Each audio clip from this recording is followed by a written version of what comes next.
Sobrevivencia de las instituciones indias.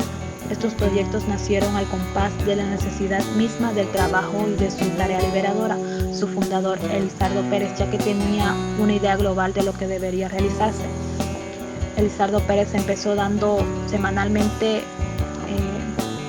charlas con entusiasmo y sinceridad que mantuvo a lo largo de su vida. Pues de estas charlas nacieron un número pequeño de campesinos y después a lo largo del tiempo se fueron sumando más campesinos y tuvieron que hacerlas semanalmente, adquiriendo poco a poco un elemento de organización que respondía a la exigencia de trabajo. Estas charlas se hicieron tan famosas que llegaron a oídos del Consejo de Ulaca, en el cual se sintió identificado y decidió formar junto con Elizardo Pérez la primera escuela, la primera institución, en cual dicha institución era la organización de jardines, de huertos, de educación, de cultura, de artesanía, en el cual eso aún lo mantenemos, y esas fueron las primeras instituciones indias y las que sobrevivieron. El Aini y la Minca. El Parlamento Mauta que desplegaba así todos estos trabajos estaba practicado, según los indígenas, la antigua forma de cooperación del Aini. Los edificios hechos en Warisata y las 8 comunidades estaban hechas gracias al Aini. La misma clase se ayudaba no solamente en construcciones, también en siembras y cosechas. Originalmente el Aini era la ayuda que se prestaba a una pareja de recién casados, construyéndoles la casa y obsequiándoles herramientas, tejidos y alimentos. El Aini continúa practicándose en la actualidad en el occidente del país, en los sectores urbanos y así también en la clase popular. Se llama también por los siguientes nombres: Achocalla o Yamayaña. Esta forma de cooperación al individuo o a la pareja se extendió a nivel social con la Minca. La Minca era el trabajo colectivo para obras que interesaban a toda la comunidad. Por el Inca, la Minca se constituyó en un gigantesco aparato de trabajo que permite la realización de obras para el pueblo y fue complementada con la invención de la mita para el laboreo en trabajos permanentes, ya sean las minas, en caminos y otros. Algunas marcas estaban encargadas de un solo tipo de trabajo, como el mantenimiento de ríos, que se conservó hasta la República. Otras comunidades tenían industrias en el imperio, según los recursos que brindaba el pueblo. La Minca agrícola define el carácter colectivista de la nación de los Andes, hacerla productiva en máximos niveles. Warisata aplicó este sistema de trabajo en su pequeña dimensión con jornadas extraordinarias, la ampliación de caminos y gracias a Warisata se extrae la piedra para nuestros edificios. La forma de cooperación era entusiasta, espontánea y llena de energía, servía a la colectividad toda y no tenía el carácter de trabajo forzado de que nos acusaron nuestros enemigos. El punto que voy a dar a conocer es el tercer punto y dice el tupu, la sayaña y la inoca. Para poder entender tal vez estos 3 puntos, voy a hablar sobre lo que es o aclarar lo que es el AILU. El AILU es la célula social, la familia, el cooperativismo familiar y las formas de propiedad y aprovechamiento de la tierra. Entonces el punto que vamos a tocar o que voy a tocar es las formas de propiedad y de aprovechamiento de la tierra. En ese punto del aprovechamiento de la tierra está el tupu, la sayaña y la inoca. El tupu, ¿qué significa tupu? La palabra tupu está en aymara y significa medida. Es una medida de longitud, de volumen y de peso. Entonces el tupu es la unidad agraria de una familia.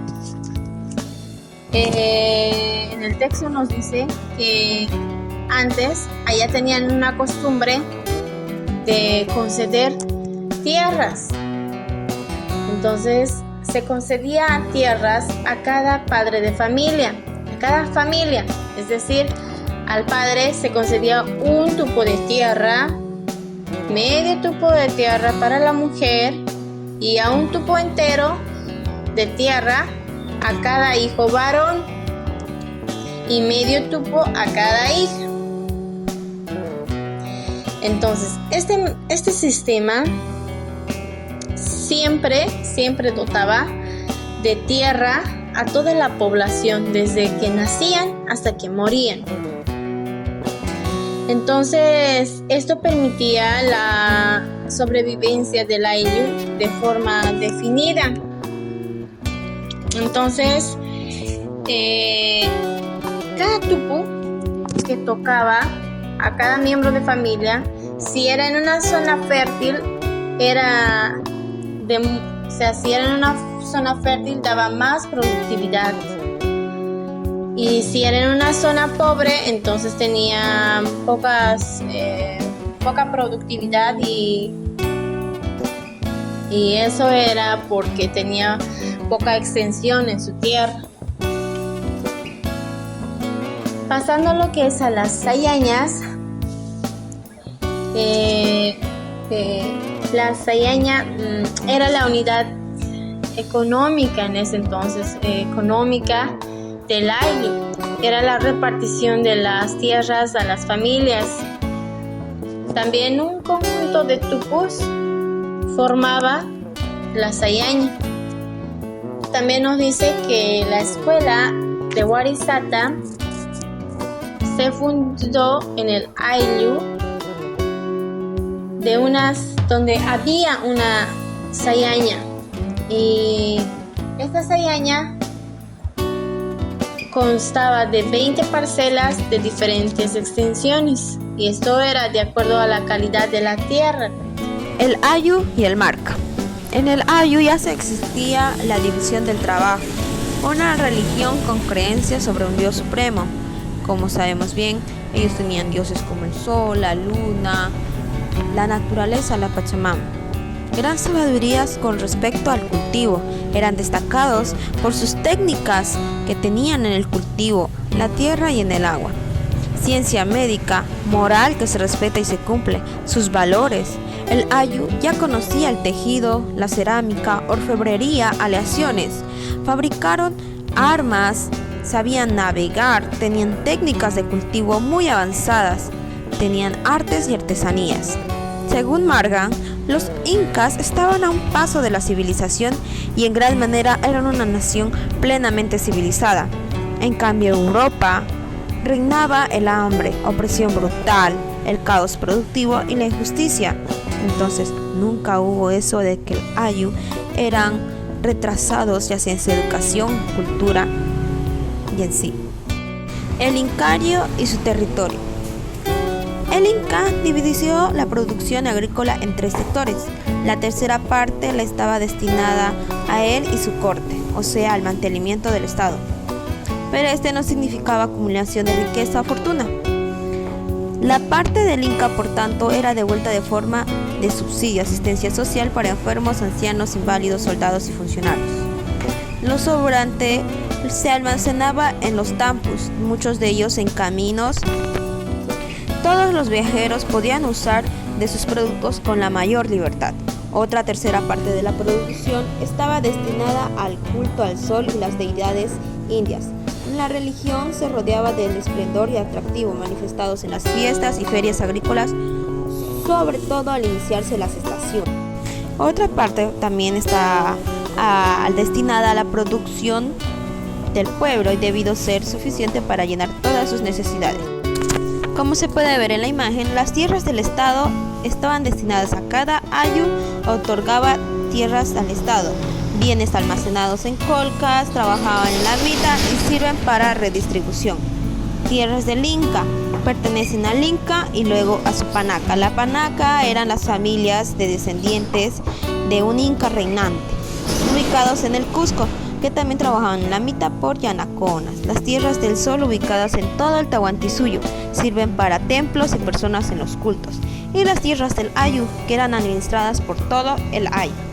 La revitalización de las instituciones indias. Esto no tendría interés si no pensáramos en la posibilidad de utilizar hoy en día las instituciones indias sobrevivientes de Warisata, que se está demostrando en la práctica que este rescate es posible, respondiendo así la actitud de menosprecio con que algunos investigadores consideran estas instituciones. La marca y el núcleo escolar. Warisata había probado la posibilidad de aplicar las instituciones indias, convirtiéndolas en un fundamento de su organización. Había restaurado el Uglaca, el Aini y la Minca. En el curso del año 1934 fueron fundadas 3 escuelas de este tipo, en las comunidades de Bacollo, Curupampa y Atahualpani, situadas en las cabeceras del valle de Surata, que antiguamente habían formado parte de la marca warisateña como su zona de influencia. Con este sistema de la escuela y esta forma de organización fue adoptada a escala continental, tanto a Centroamérica como el resto del continente, pero se fue perdiendo un poco nuestro territorio de origen, que vendría a ser Bolivia. Se puede concluir que el fundamento y el núcleo es el Ayu. Sí, vendría a ser el Ayu. Eso es todo.